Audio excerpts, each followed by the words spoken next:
Hello everyone, this week I've decided is card making week. Mother's Day is coming up, but you can use any of these designs for any occasion, and today we are going to start with this cute little wreath design.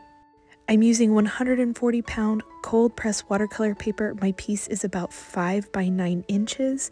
I'm using my Letter Sparrow watercolor paints, my butcher tray, which I love to color mix on. I'm also using my Polina Bright round brush size 0, which is my favorite brush, water, and a reusable rag to dry my brush with. You don't have to use the same size of paper that I am using. You just want it long enough that when you fold it over, you can have enough space on the front for your design, and in this case, our wreath. So I'm folding it over, meeting the ends, and then pushing down to flatten the crease. And because I have really nice thick watercolor paper, it was kind of hard to flatten, so I'm using the bulbous part of my brush to flatten that down.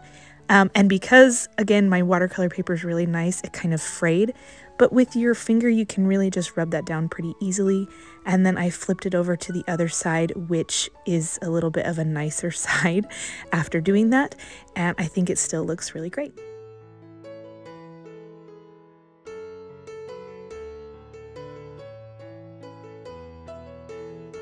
One of my favorite techniques is to use the rim of a jar as my guide when I'm making a wreath. So I like to paint it a really light brown color all the way around the rim, and somehow the watercolor stays really well on these glass mason jars. And then I'm just going to press it down onto my paper to give me the circle of our wreath. It acts as a guide and it gives it a nice look, almost like the sticks and twigs underneath the flowers in the wreath. I've cleaned my brush and I'm just using the tip to push around the watercolor that is already there, that is still wet in our circle. I'm maintaining the circular structure by making these twig-like shapes around the circle in short strokes, following the curvature. In the end, I want this to be a really good foundation for our wreath, that we can paint flowers around it or on top of it, and it will just look like there's sticks or twigs underneath as the foundation.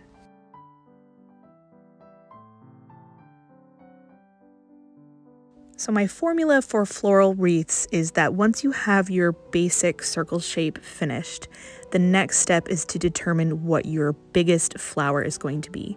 So my biggest flower is not going to be any particular type of flower. I want it to be large and kind of fluffy feeling, and I've chosen a bright yellow. I'm using a very quick side swipe motion to create this flower.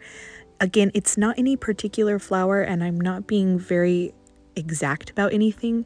The main thing that you want to focus on when you're doing this type of flower is that it has enough lumps and bumps that look like petals, so it looks like a flower, and that the center is left open so that you can fill it in later. My goal in placing the flowers is to make sure that they're randomized. So I want some that are really big in groups of 2 or 3. I want some that are smaller, and I want to make sure that they are balanced along the wreath. So not every large flower is on the inside and every small flower is on the outside. The second part to the formula is adding a filler flower. So I like to do a highly contrasting flower. You're not going to want to do another flower in the same color palette as the yellow. So I chose a bright magenta, and you want to start with a light version of this color first so that you can go in and add darker contrast for accents. One of the biggest issues I've run into with people who are starting out with watercolor is they want to start with the darkest possible color first, and we really actually want to start with the lightest possible color first. So as you can tell watching these strokes, they are not very specific. I'm just making little flowery type shapes. They don't have to have centers. They're kind of like a bud type flower. It's really just filling in any awkward gaps, kind of connecting the bigger yellow flowers to the entire wreath.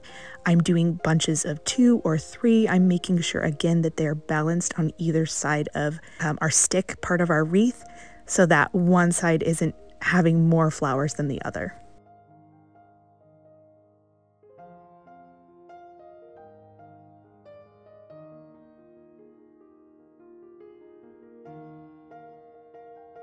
Now, the first flowers that we painted have started to dry, so I loaded up my brush with the darkest pigment of this magenta, and I'm just going in and very quickly adding a few bits of detailed contrast to each of these light pink flowers.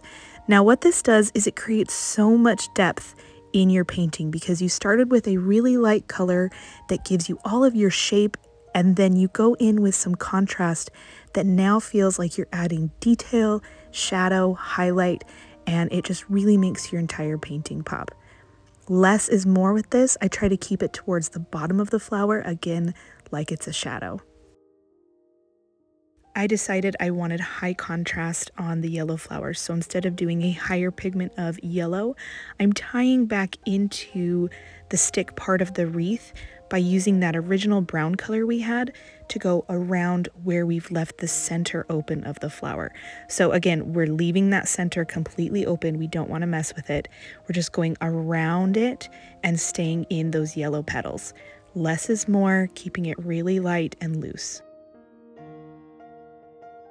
The next step in my formula is adding the biggest, darkest leaf. So I'm mixing up a green between viridian, some of the yellow, and some indigo to get a nice, dark, beautiful green.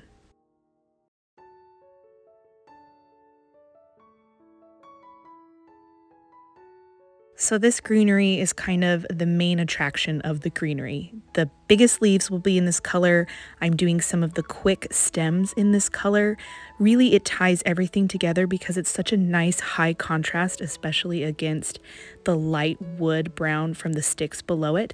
So I'm trying to keep it kind of minimal, especially around the stick areas, and then adding the leaves to fill in those awkward spaces. Make sure to keep your leaves varied in size and in number. So you don't want to do every leaf the same size, and you want to switch up whether you have 1 or 2 or 3 altogether. Something that really helps me is to remember that not everything has to be connected. Especially in this loose style, there are so many ways that the eye is pulling everything together as an illusion without me connecting every single flower to a green stem. So try using the tip of your brush with super light pressure and doing minimal strokes. You can always go back and add.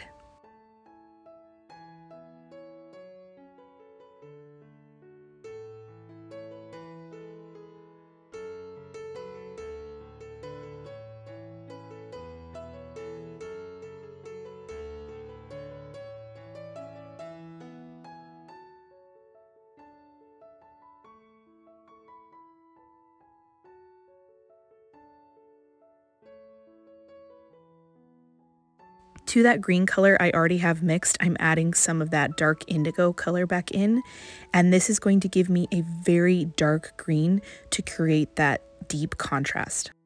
I know I've said it already before, but just make sure you keep it minimal because you don't want this contrasting color to overtake the original color. You want it to be a boost to how it already looks.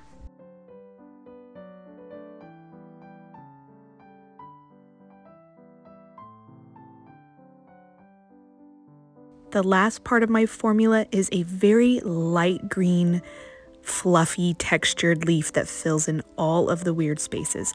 So I like it to be a very light green color. So this was a little too dark. I swiped it onto my rag, and it's really just a fluffy swipe around the wreath to fill in any weird spaces and to give another added highlight for more dimension to the entire wreath. And a pro tip that I'm doing the entire time I'm painting this is I keep standing up to look at it from a distance, because when you can stand up and look at it from a distance, then you'll notice any lopsided parts to your wreath. It's hard to notice that from close up. I almost never use black, and so I just mixed even more indigo into that green to get a very dark color for the centers of the flowers. I'm really just doing dots, maybe a little line here or there, keeping it really simple and trying not to overwhelm the whole flower, but I want it to look finished.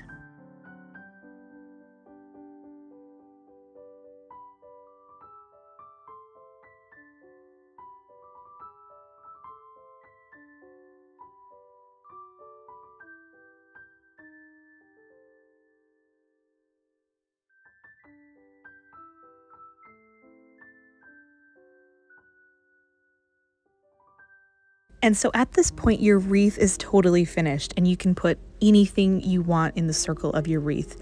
Because Mother's Day is coming up, I have chosen to put Happy Mother's Day in the middle of the wreath. I'm starting with the middle letter and trying to go out from the sides. But don't tease me too much. I am not a master calligrapher. I do my best with the writing portion of my artwork. My mom will not care. That's the best part. And your mom won't care either. It is completely from the heart. And this is such an easy way to add happy birthday or I'm thinking of you. Anything can fill in a wreath card like this. And because we folded it over, you can add anything you want to the center. It's just such a fun way to add a handmade card to any gift for any occasion. I hope you enjoyed making this card with me today, and don't forget to come back tomorrow. We are going to make another card in our 5-day card series. I'll see you next time.